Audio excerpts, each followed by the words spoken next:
Welcome back, guys. How are you doing? You doing pretty good? 2023 treating you all right so far?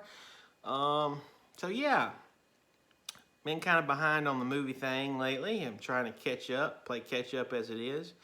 Um, you know, Netflix has kind of put out a good bit of things that I've been trying to watch over the holidays, and one of them I watched last night, and we'll discuss today, is called The Pale Blue Eye. All right. Stars Christian Bale and a lot of other people that, we'll just say it stars Christian Bale for the time being. It's basically this 18th century, like mid 18th century, 1830, somewhere in there, mystery detective story. Very much like, something like Sherlock Holmes or something of that nature. It's dark. It's not overly gory in a sense, but it's that goth mystery detective type stuff, and I like that. I enjoy it. I enjoy the Sherlock Holmes movies, all that type of stuff. Good mystery. Anyway, so yeah, the story basically, without spoiling anything, is Christian Bale is this retired detective, if you will. And he gets called into service by the military academy of West Point, which I thought was cool. We don't really get to see a whole lot on film or in movies about West Point or the ins and outs of it, which was cool. So anyway, back to the story. There's been a death believed to be suicide at the time. A man hangs himself, but come to find out, there's more sinister activities going on, and the game is afoot, as they say. So yeah, he's called in to sort of investigate, see what's going on, and winds up meeting, get this is pretty cool. I really did enjoy this little tidbit of the story. Edgar Allan Poe, a young Edgar Allan Poe, which we all know is the famed author who wrote the poems The Raven and stuff like that. Very dark and twisted young man who was a very talented writer. But anyway, wrote a lot of detective type things. So he winds up meeting Poe, and who is attending West Point, and is a cadet there. So they wind up sort of pairing up and investigating this crime, and later on becomes crimes, as in multiple. So yeah, I won't spoil anything else about the story.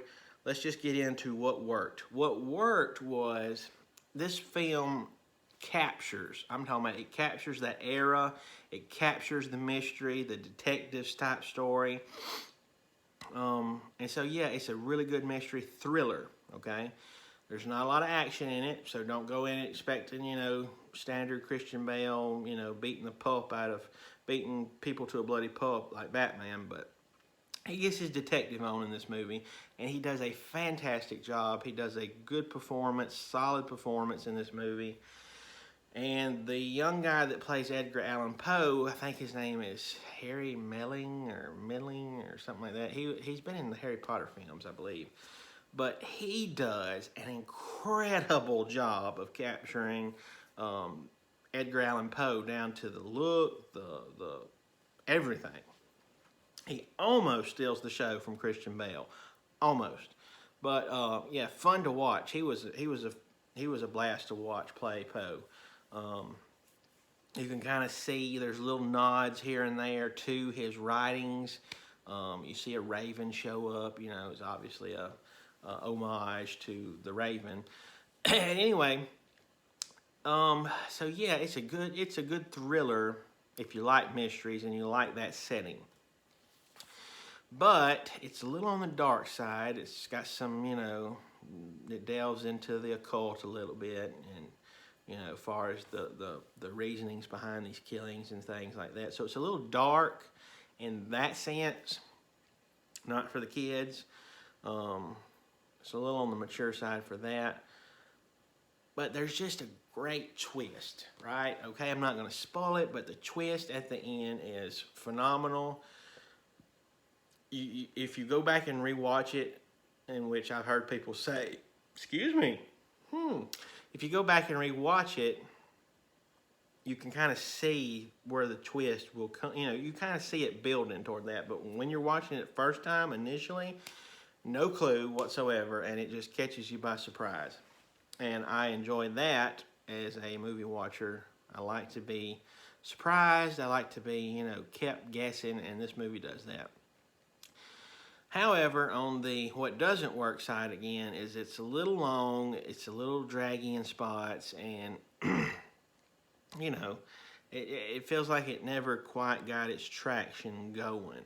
With that said, though, you know, it's a decent little thriller movie if you're into that kind of stuff. If you're a fan of Edgar Allan Poe, watch it. You'll like it just because of that.